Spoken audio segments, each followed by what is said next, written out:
The Lord be with you. And with your spirit. A reading from the Holy Gospel according to Luke. Glory to you, O Lord. Jesus said, "What is the kingdom of God like? To what can I compare it? It is like a mustard seed that a man took and planted in the garden. When it was fully grown, it became a large bush, and the birds of the sky dwelt in its branches."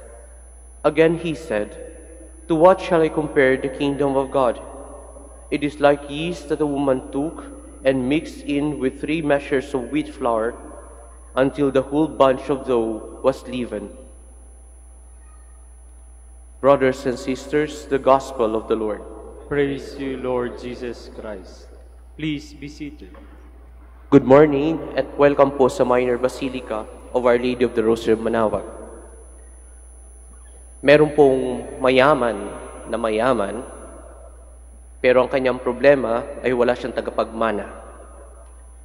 So naghahanap siya ng tagapagmana, pero ayaw naman niyang ibigay ng basta-basta naman yung kanyang pinaghirapan. Kaya napag-isipan niya kung paano gagawin iyon. Ang kanyang pinag-isipan ay ganito po. Tinawag niya lahat ng kanyang managers, ng kanyang kumpanya, at pinapunta niya sa swimming pool ng bahay niya. Pero interestingly, sa swimming pool na iyon, may mga buhaya. At ang sabi niya ay ganito, kung sino sa inyo ang kayang maglumangoy from one point to another sa swimming pool na maraming buhaya, siya ang magiging tagapagmana ko. Nag-antay siya. Wala. So, habang tumatagal, sabi niya, mukhang wala talagang papasa doon sa aking challenge. Wala siguro talagang susunod sa akin. Biglang may narinig siyang pshh. Nakita niyo yung isang manager, talagang nagsuswimming. Hanggang nakatawid. So, sinalubong niya sa kabila. Sabi niya, dahil sa tapang mo, sabi niya, ikaw na ang tagapagmana ko. Sabi ng manager, maraming salamat po sa tiwala, sir.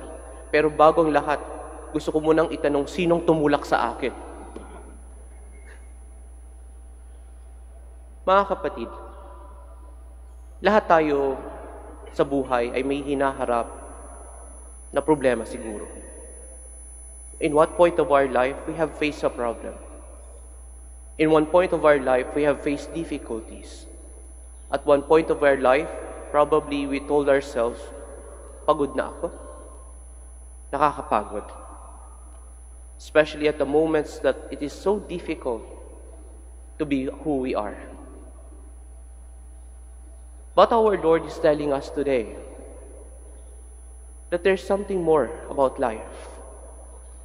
If we focus so much on what we suffer, on what pains us, on what makes us tired,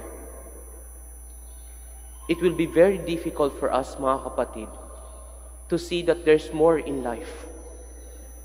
Kaya nga siguro, napakaganda nung sinabi ni San Pablo sa unang pagbasa. Sabi niya, the suffering of this world is nothing compared to what we expect in the next. Ibig sabihin, our faith is tell us that we must always be hopeful in life. Huwag kang susuko. Huwag kang panghihinaan ng loob. Huwag kang basta-basta magsasabi na, tama na, okay na, ayoko na. Sapagkat sinasabi ng Panginoon sa atin, sa araw na ito, sa ating mga pagbasa, kapag ikaw ay naniniwala, there's something more in life. More than what you see. You have to go beyond what you see, what you feel, what you're experiencing right now. Because there is something more that He is offering to you. Kaya nga siguro mga kapatid, in our experience, alam natin iyon. When things are difficult, we always, lalong mas dumidikit yung kapit natin doon sa krus ni Kristo. Kasi alam natin na yun lang pwede natin panghawakan.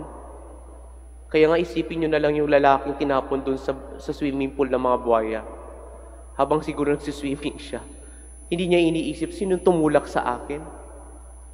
Ang nasa isip niya, paano ako mabubuhay to pass this challenge? Siguro ganun din, what our faith is giving us in life. Hindi yan po magsasabi sa atin na tumigil ka o sumuko ka na lang. Hindi. Faith will tell us to go on, be courageous, be strong, find comfort in the Lord, sapagkat kakayanin mo ang dinadaanan mo.